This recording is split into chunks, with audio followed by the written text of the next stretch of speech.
We start from the electricity market, where experts say the new development that empowers states to generate, transmit, and distribute electricity in areas covered by the national grid can improve electricity access across the country and promote rapid industrialization. State governments eager to develop their electricity market, as well as private investors who wish to play in the electricity market, have had an opportunity to ramp up after the Nigerian Electricity Regulatory Commission transferred its regulatory oversight of the electricity market in Enugu and Ekiti states to the government of both states. But let's begin our conversation with understanding the present state of Nigeria's power sector and, of course, issues affecting growth. And surely our conversation will touch on the tariff increase amid other related issues around the electricity value chain. Our guest is a renowned power system engineer, a chartered power system engineer from the UK, former technical officer with the government, and now a managing director, Infon Power Engineering Consultants, IPEC Limited, Dr. Idowu Oyebanjo. Dr. Oyebanjo, thank you so much. It's good to have you on the program. Thank you very much. I'm glad to be here. Great. You have all of this experience in the industry, but I'd like us to start our conversation today with the present state of Nigeria's power sector.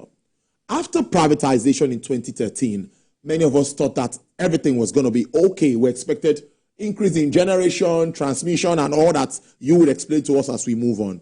But as of today, we see government coming back to say we might even need to unbundle some of these distribution companies. Does it mean that there is a problem with that process?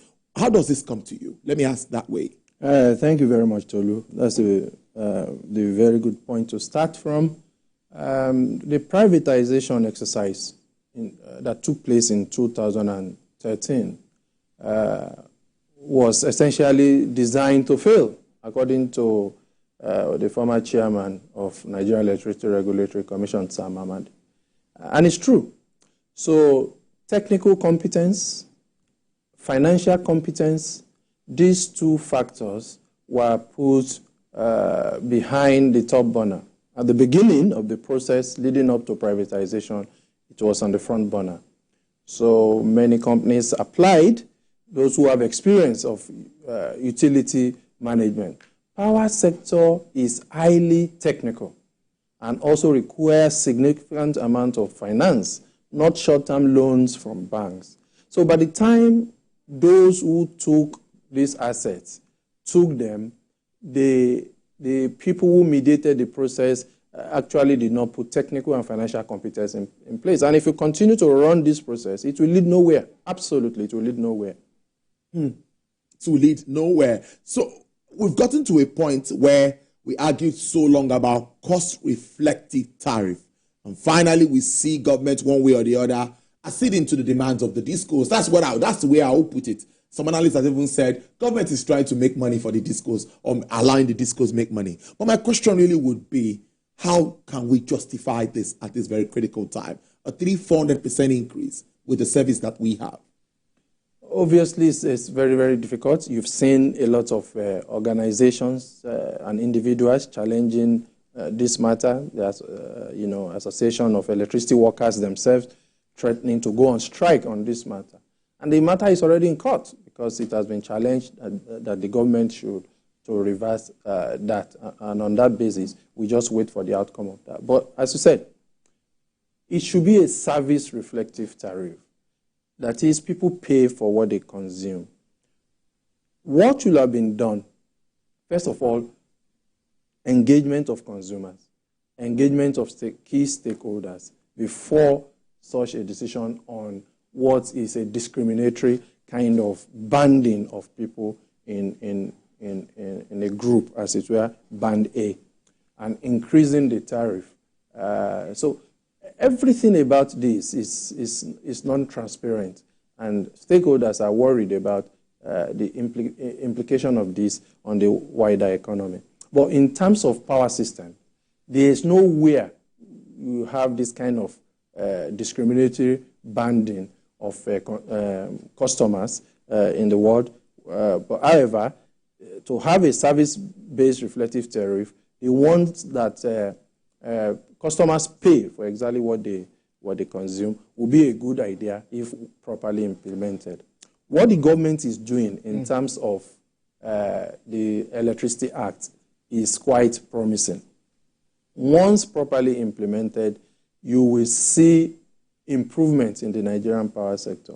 The decentralization of the Nigerian power sector is the only way forward for Nigeria. But mark you, it has to be implemented meritoriously.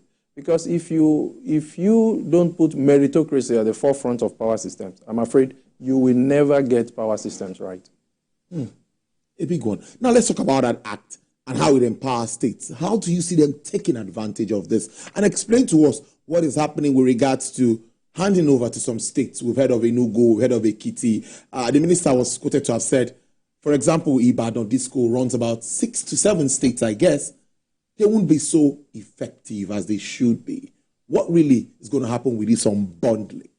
So once a state is able to reach the level of Enugu State, we are proud of them, Ekiti State, and now Ondo State, that they have passed the electricity law in their state, they've established the electricity regulator, they applied to NEC for granting them that autonomy to regulate their generation, transmission, distribution systems within their domain, then a state electricity market has been established.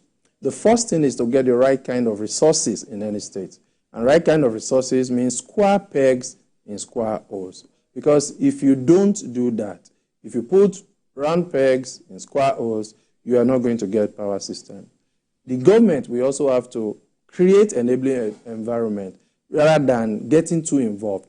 Enabling environment for investors. There are a lot of investors wishing to come into the state to develop the resources in the states. There's so many resources in the states. You have solar in many states, you have wind, you have tidal barrages, you have biomass, you have waste to power, you have landfill, and you have gas in some places. You have hydro, mini, micro hydro, you have mini grid systems that you can have for estates and some other places. So this way, many people will come and invest in the power sector in the state. It sounds so well. A lot of interventions are around the power sector, and some experts and Nigerians would ask, we are still hovering between 3,500, 4,000 megawatts for a country of 200 million people. My question to you will really be, as much as government also needs to, do the needful, do you think the private investors are also playing their part? If they are not, how can we get them to do better? Shouldn't be all about profit. The first thing, like I said, is the technical competency, financial competency, meritocracy. Now, of course, government will continue to invest in the power sector. There's nowhere in the world where the government is not investing in power sector. The first thing a government does is an investment in the power system. The power system is a hugely complex system. It is the most complex system ever built by mankind. So government has to be involved in the electricity supply business in terms of investment, because private investors really don't have the kind of money that will eventually industrialize a nation like ours. However, the Electricity Act, it is the surest and fastest way to industrialize the nation. So what we should be doing is knocking on the doors of the governors, helping the state governments to be like Enugu State, to be like Ekiti State and Ondo State. Look at what happened at Aba recently. At the end of February, Geometric Power was able to get over 148 megawatts ready for a cluster in Aba. And look at, people will move there, industries will move there, they begin to get 24/7 electricity, they meet out their customers and so on and so forth. That's what will happen in all these states that are getting their electricity market unbundled. Also, there is the problem of metering. Yeah, I wanted to go there because if you're to, allow me to interject you so that you take it up from there.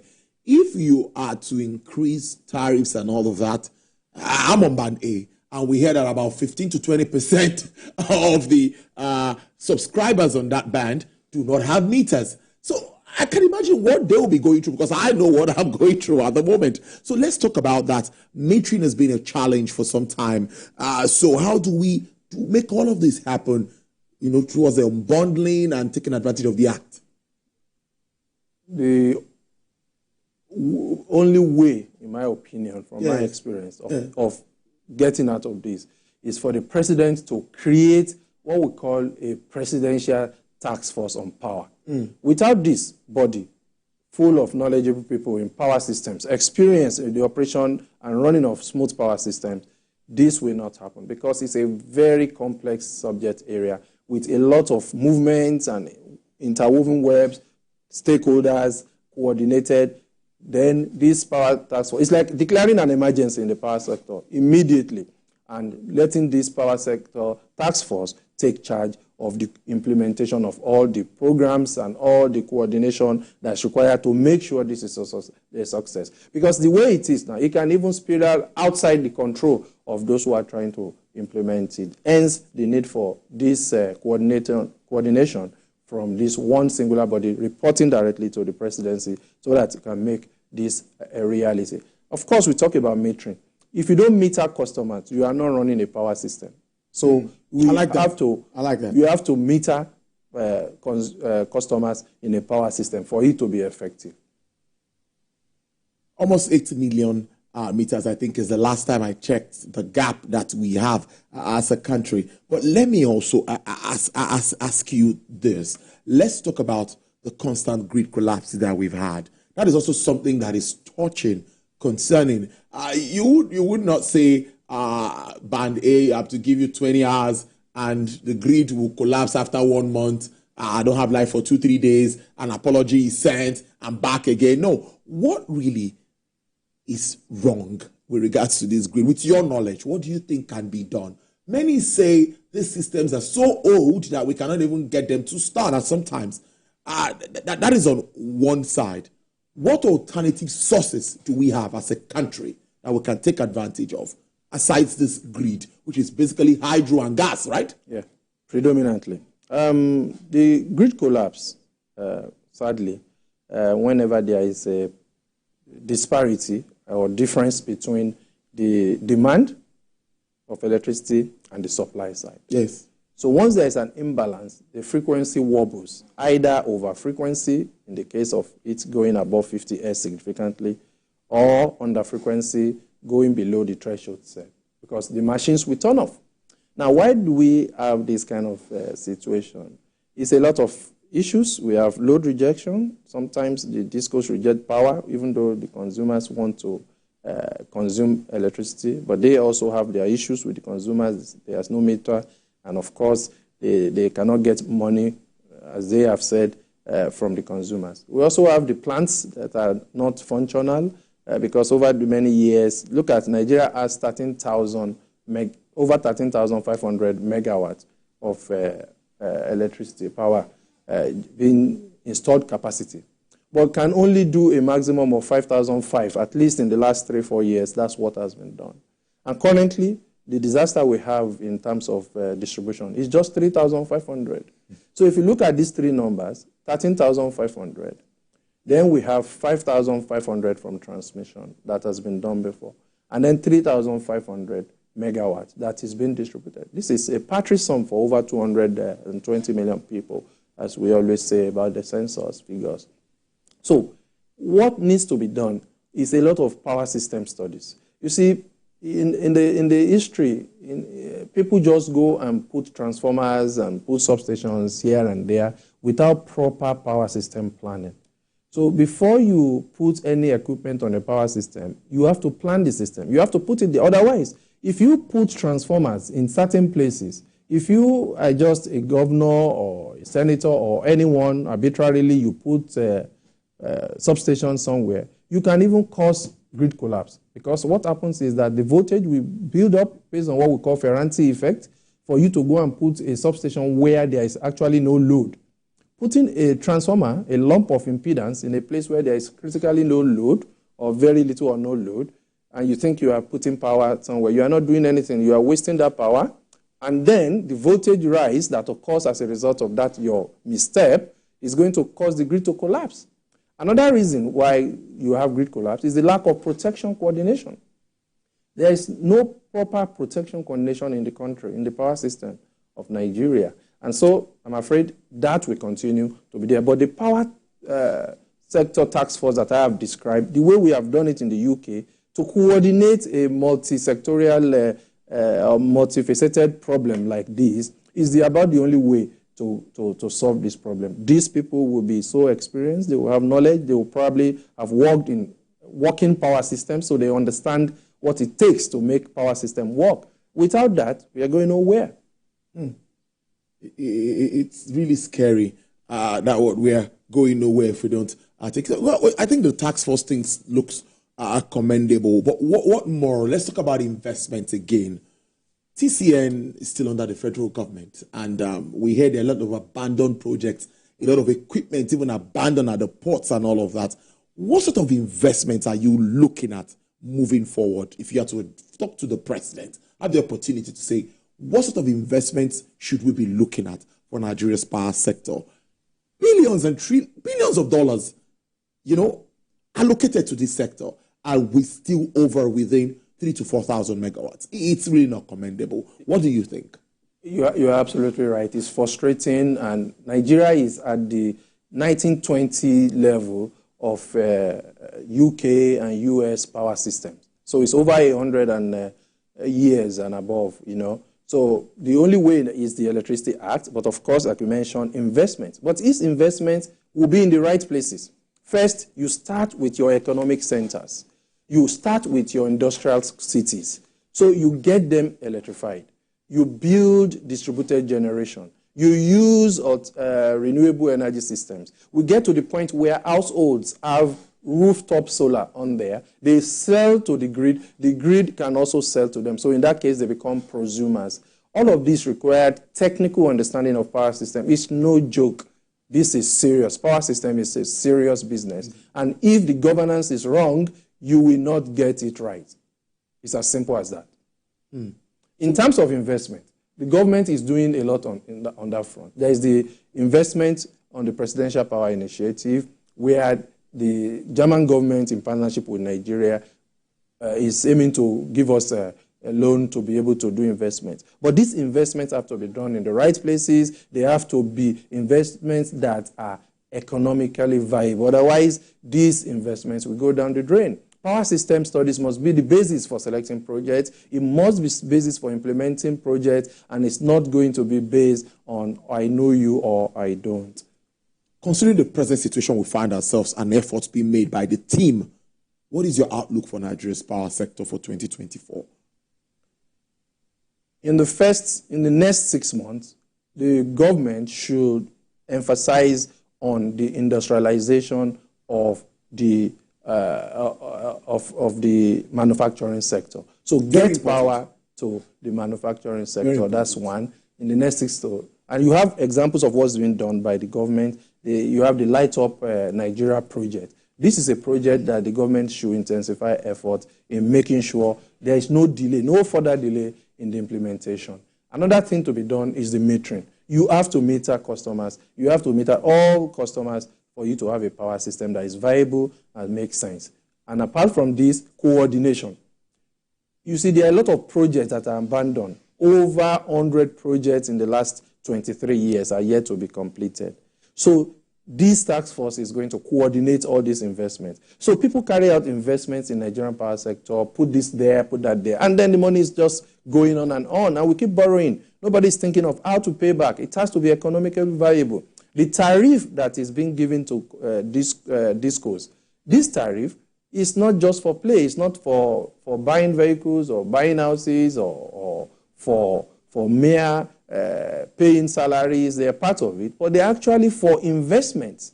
Nobody is monitoring the performance and evaluating the key performance indicators and asking where is the tariff and how much have you invested back in the network. And this has to be done. And all of these investments have to be coordinated by this special task force that I speak about, so that we don't just keep throwing money at the power sector without coordination. Very Very interesting conversation, I must say, and I like the intellectual contribution that you've given us, to make us really understand this, how this power system and all of it works. We pray we get it right in this part of the world, and maybe in a few years, we're talking about 10,000 megawatts. At least we take it up from there. Oh, yeah. We'll have you again to talk about power issues anytime we have. It's the first time on the show. We appreciate this. Thank you so much. I've been speaking to Dr. Idowu Oyebanji, who is a chartered power system engineer from the UK. He's also the managing director, Idfon Power Engineering Consultant, IPEC Limited. Thank you for your time on Business Nigeria. We do really appreciate this. Thank you, Tolu. All right then.